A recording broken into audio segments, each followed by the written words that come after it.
Assalamualaikum warahmatullahi wabarakatuh. Salam sejahtera bagi kita semua. Pada kesempatan kali ini saya Nur Rahim Rasudin SHMH. Dalam kesempatan ini akan menyampaikan beberapa hal yang berkaitan dengan kompetensi peradilan agama. Saudara sekalian, berbicara tentang kewenangan peradilan agama, kalau kita mengutip dari pendapatnya M. Yahya Harahap, maka tugas dan kewenangan dari peradilan agama itu dapat dikelompokkan dalam 5 hal. Yang pertama itu berkaitan dengan fungsi kewenangan mengadili. Yang kedua berkaitan dengan memberi keterangan, pertimbangan, dan nasihat tentang hukum Islam kepada instansi pemerintah. Berkaitan dengan hal ini, tidak menutup kemungkinan suatu saat bahwa pemerintah itu mengalami perbedaan pendapat dalam mengambil suatu kebijakan hukum, khususnya hukum Islam, yang mana dalam hal ini bisa meminta pendapat hukum atau fatwa hukum kepada pengadilan agama untuk memutuskan suatu perkara yang dianggap itu membingungkan atau ragu-ragu. Berikutnya, yang ketiga, kewenangan dari peradilan agama itu adalah kewenangan lain oleh atau berdasarkan undang-undang. Dalam hal ini, berdasarkan dari Undang-Undang Nomor 7 Tahun 1989, itu merupakan kewenangan berkaitan dengan peradilan agama. Kemudian dalam regulasinya mengalami berbagai perubahan. Perubahan terakhir itu atau perubahan kedua yaitu Undang-Undang Nomor 50 Tahun 2009. Kewenangan keempat itu berkaitan dengan kewenangan Pengadilan Tinggi Agama dalam mengadili perkara untuk tingkat banding dan mengadili sengketa yang berkaitan dengan kompetensi relatif. Terakhir adalah bertugas mengawasi jalannya peradilan. Berbicara tentang kompetensi peradilan agama, secara regulasi itu dikelompokkan dalam 2 hal. Yang pertama, berbicara tentang kompetensi relatif. Yang kedua, berbicara tentang kompetensi absolut. Untuk kompetensi relatif itu mengacu kepada pasal 118 HIR atau pasal 142 RBG, junto pasal 66 dan pasal 73 Undang-Undang Nomor 7 Tahun 1989 berkaitan dengan peradilan agama.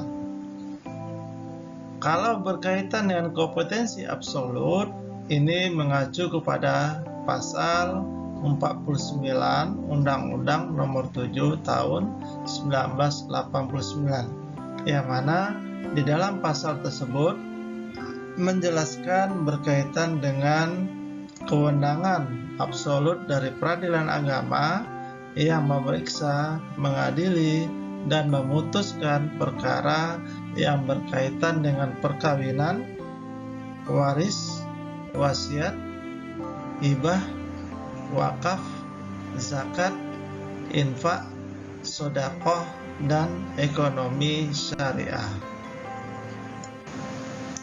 Sekarang kita lihat satu persatu berkaitan dengan kompetensi relatif peradilan agama. Kita melihat di pasal 118 HIR secara umum ini menjelaskan bahwa pengadilan yang berwenang mengadili adalah pengadilan di tempat kediaman tergugat. Ini dikenal dengan asas actor sequitur forum rei. Maka berkaitan dengan suatu perkara, ya, pengadilan yang berwenang mengadili adalah pengadilan di tempat kediaman tergugat. Dalam hal ini dilihat dari kronologis kasusnya seperti apa. Maka gugatan itu diajukan di mana kediaman tergugat. Yang berikutnya, kalau seandainya tergugat itu lebih dari satu, maka gugatan diajukan kepada pengadilan di tempat salah seorang tergugat. Ini kaitannya ya, manakala dalam suatu perkara itu tergugat itu lebih dari satu, maka penggugat bisa memilih di tempat tinggal salah satu tergugat. Misalnya gugatan itu akan diajukan di Pengadilan Agama Pekanbaru, kemudian dilihat dari alamat tergugat, yang satu ada di Jakarta, yang satu ada di Bangkinang, dan satu lagi ada di Pekanbaru, maka gugatan itu bisa diajukan di Pekanbaru. Akan tetapi tentunya dilihat dari objek perkaranya berkaitan dengan perkara apa. Berikutnya, apabila tempat tinggal tergugat tidak diketahui, maka gugatan dapat diajukan kepada pengadilan di tempat tinggal penggugat. Ini tidak menutup kemungkinan dalam perkara di peradilan agama itu gugatan itu diajukan di tempat tinggal penggugat yang mana tergugat tidak diketahui alamatnya, atau dalam hal perkara perkawinan ini disebut dengan perkara goib. Kemudian apabila gugatan mengenai benda tidak bergerak, maka gugatan diajukan kepada pengadilan di wilayah hukum di mana barang tersebut terletak. Misalnya, ada suatu perkara yang berkaitan dengan warisan kah, atau berkaitan dengan harta gunung gini kah? Kalau seandainya berkaitan dengan warisan, yang salah satu objek sengketanya itu adalah tanah, misalnya tanah itu lokasinya di Pekanbaru, para pihak tinggal di Kampar misalnya, ya, maka gugatan itu bisa diajukan di mana domisili atau objek itu berada. Karena tadi contohnya di Pekanbaru, maka gugatan perkara tersebut diajukan di Pengadilan Agama Pekanbaru.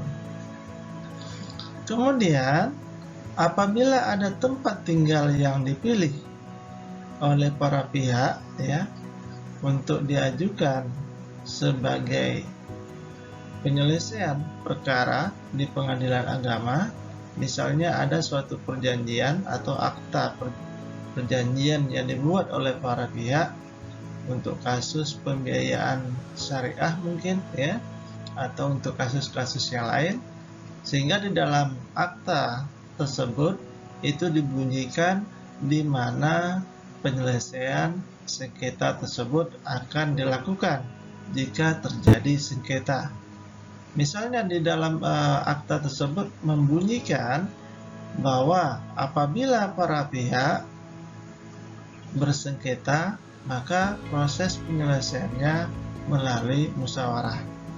Apabila secara musyawarah tidak bisa diselesaikan, maka proses penyelesaiannya dilakukan di wilayah hukum atau yurisdiksi Pengadilan Agama Pekanbaru, sehingga proses pengajuan perkara tersebut atau gugatan tersebut diajukan di Pengadilan Agama Pekanbaru. Rekan-rekan sekalian, sekarang kita lihat kompetensi relatif peradilan agama yang berkaitan dengan pasal 66. Di sini itu berkaitan dengan cerai talak. Cerai talak itu diajukan oleh suami, sehingga dalam hal pengajuannya ini posisi suami sebagai pemohon dan posisi istri sebagai termohon. Dalam hal ini kompetensi relatifnya ini berkaitan dengan Bagaimana cara mengajukan gugatan itu? Tentunya ditentukan oleh tempat kediaman termohon.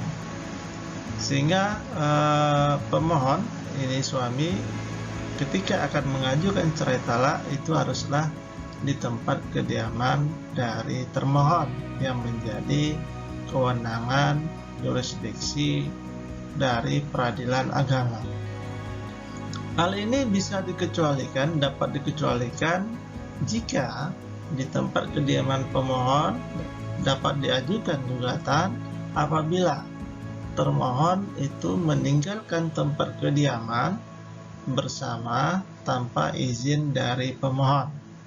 Kemudian termohon bertempat tinggal di luar negeri. Inilah salah satu syarat pengajuan gugatan yang berkaitan dengan cerai talak atau permohonan talak. Kemudian kita lihat di pasal 73, ini dijelaskan bahwa istri itu dapat mengajukan gugat cerai atau gugat perceraian ya, dengan syarat salah satunya adalah gugatan itu diajukan di tempat kediaman penggugat. Istri dalam hal ini berposisi sebagai penggugat. Kecuali gugatan itu bisa diajukan di tempat yang lain, misalnya penggugat itu sengaja meninggalkan tempat kediaman bersama tanpa izin dari tergugat, maka gugatan diajukan di tempat kediaman tergugat. Kemudian penggugat bertempat di luar negeri, maka gugatan itu diajukan di tempat kediaman tergugat.